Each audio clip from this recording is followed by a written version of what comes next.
बिस्मिल्लाहिर्रहमानिर्रहीम। Dear students, अल्लाह के फजल करम से जो है ना वो ऑनलाइन क्लासेस का आगाज़ हमने कर दी है। तो 10th क्लास का बायोलॉजी का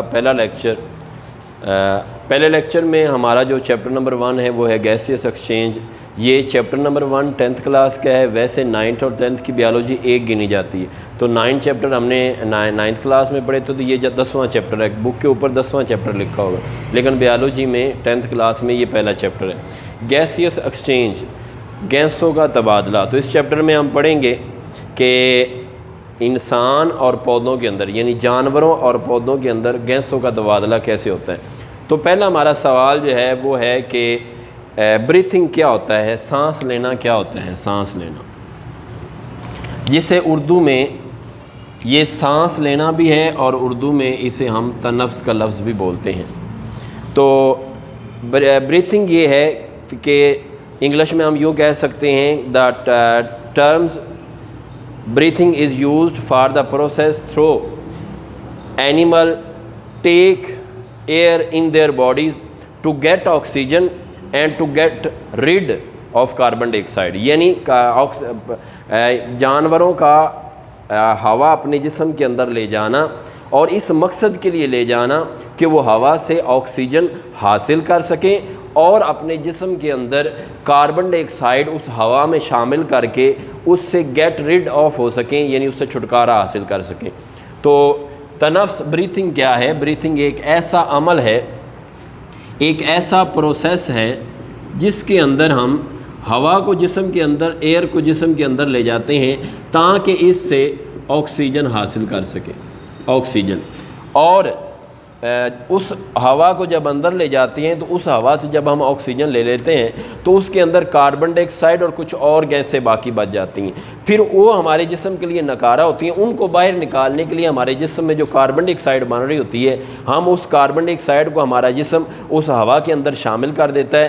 क्योंकि वो कार्बन डाइऑक्साइड हमारे जिस्म के लिए बेकार होती है, तो वो बाकी हवा, जो हवा हमारे जिस्म में गई उससे ऑक्सीजन जो निकाल लेगी, बाकी हवा ने जब बाहर आना होता है तो कार्बन डाइऑक्साइड उसमें शामिल हो जाती है और इस तरह फिर हवा बाहर आ जाती है। तो इस तरह हम गेट रिड ऑफ कर सकते हैं, यानी छुटकारा हासिल कर लेते हैं कार्बन डाइऑक्साइड से, और ऑक्सीजन जो हमारे जिस्म के अमाल के लिए ज़रूरी है उससे हम फिर हवा के ज़रिए से ऑक्सीजन हासिल कर सकते हैं। तो ये एक अमल है ब्रीथिंग का। आगे हमारा जो दूसरी तारीफ़ है वो है गैसियस एक्सचेंज की। गैसियस एक्सचेंज एक सिंपल तारीफ़ है, यानी जो हमने ब्रीथिंग पढ़ी है ये मैंने थोड़ी सी लार्ज आपको पढ़ाई है। तो जो गैसियस एक्सचेंज है, इसका मतलब एक आप एक्सचेंज में ही कह सकते हैं। गैसियस का मतलब गैस से मुराद हवा, और एक्सचेंज का मतलब तबादला, यानी taking in of oxygen and get out या गिव आउट या giving out of carbon dioxide. तो मतलब क्या? Taking in of oxygen and getting out of carbon dioxide is called gaseous exchange. तो अगर हम अपने जिस्म में ऑक्सीजन ले जाते हैं और जिस्म से कार्बन डाइऑक्साइड बाहर निकालते हैं तो ये सिर्फ गैसियस एक्सचेंज है, क्योंकि इसमें सिर्फ गैसों का तबादला हुआ है। तो ब्रीथिंग में मैंने आपको पूरा बताया कि ये ब्रीथिंग एक पूरा प्रोसेस है। जैसे हवा कैसे मुंह के ज़रिए से दाखिल होती है, फेफड़ों तक पहुंचती है, वहाँ से कैसे कार्बन डाइऑक्साइड बाहर निकलती है, ये है ब्रीथिंग। गैसियस एक्सचेंज में सिर्फ इतना है कि taking in of oxygen and getting out of carbon dioxide, कि ऑक्सीजन को जिस्म में ले जाना और जिस्म से कार्बन डाइऑक्साइड को बाहर निकालना। ये क्या है? ये सिर्फ और सिर्फ गैसियस एक्सचेंज है। आगे एक आपकी जो पहली हेडिंग होगी बुक में, उसमें एक छोटा सा पॉइंट है, और ये ऑलरेडी बोर्ड में क्वेश्चन आया भी हुआ है कि रिस्पिरेशन और ब्रीथिंग में फ़र्क क्या है।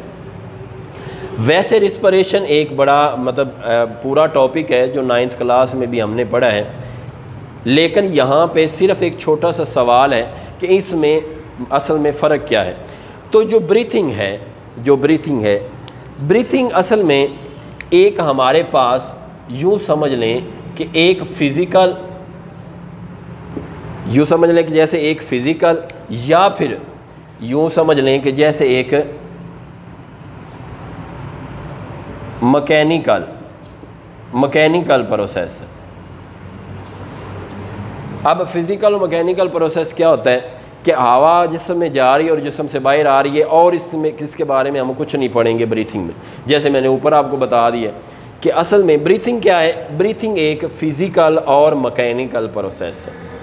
सिर्फ ये कि इसमें फ़िज़िकल और मैकेनिकल एक ही चीज़ होते हैं, लेकिन दोनों टर्म जो है वो मायने के लिहाज से एक है, लेकिन लिखने के लिहाज से मुख्तलिफ हैं। तो फ़िज़िकल और मैकेनिकल प्रोसेस, हवा का वो अमल जिसमें फ़िज़िकल या मैकेनिकल प्रोसेस हम पढ़ते हैं वो ब्रीथिंग कहलाती है। लेकिन रिस्पिरेशन में हम फ़िज़िकल और मैकेनिकल प्रोसेस सिर्फ नहीं पढ़ते, इसमें हम फ़िज़िकल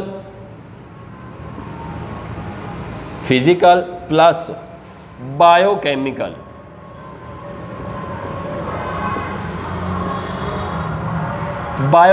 प्रोसेस पढ़ते हैं।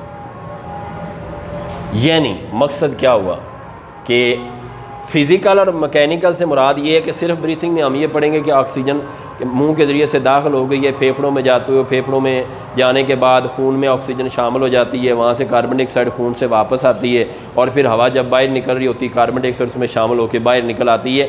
यानी सिर्फ हवा के रास्ते के बारे में पढ़ना ये फ़िज़िकल या मैकेनिकल प्रोसेस है। लेकिन जब रिस्पिरेशन की बात आती है तो रिस्पिरेशन में मतलब हम सिर्फ़ और सिर्फ फ़िज़िकल और मैकेनिकल नहीं पढ़ेंगे, हम एक नई टर्म साथ यूज़ करेंगे जिसका मतलब है बायोकेमिकल प्रोसेस। इसका मतलब क्या हुआ कि ये देखना कि हवा अंदर तो गई और हमारे अंदर ऑक्सीजन छोड़ गई, लेकिन हमारे जिस्म से कार्बन डाइऑक्साइड बाहर ले आई। अब बायोकेमिकल प्रोसेस में हम ये पढ़ेंगे कि ऑक्सीजन हमारे जिस्म में क्यों गई और कार्बन डाइऑक्साइड जिस्म से क्यों बाहर आई। तो ये बायोकेमिकल रिएक्शन प्रोसेस कहलाता है कि हमारे जिस्म में जब ऑक्सीजन जाती है हमारे खून में शामिल हो जाती है, हमारे जिस्म के अंदर जितने भी खुराक जो हम खाते हैं उसके बांड्स को तोड़ने के लिए ऑक्सीजन इस्तेमाल होती है। कार्बन डाइऑक्साइड एक फालतू गैस बन चुकी होती है, वो हमारे जिस्म में मज़ीद स्टोर नहीं हो सकती, तो उसको हम फिर बाहर निकालते हैं। तो इसलिए रिस्पिरेशन में हम पढ़ते हैं फ़िज़िकल या फिर इसके लिए मैकेनिकल भी कह सकते हैं, और साथ बायोकेमिकल प्रोसेस। तो मेन फ़र्क क्या हुआ कि रिस्पिरेशन में फ़िज़िकल और बायोकेमिकल प्रोसेस दोनों इस्तेमाल होते हैं, और जो रिस्पिरेशन होती है इसमें सिर्फ फ़िज़िकल और मैकेनिकल प्रोसेस हम पढ़ेंगे। तो फ़िज़िकल और मैकेनिकल प्रोसेस दोनों का मतलब एक ही है। तो आज के लिए इतना ही, 2 तरीफ़े हैं। आपने मतलब ब्रीथिंग, गैसेस एक्सचेंज और रिस्पिरेशन के बारे में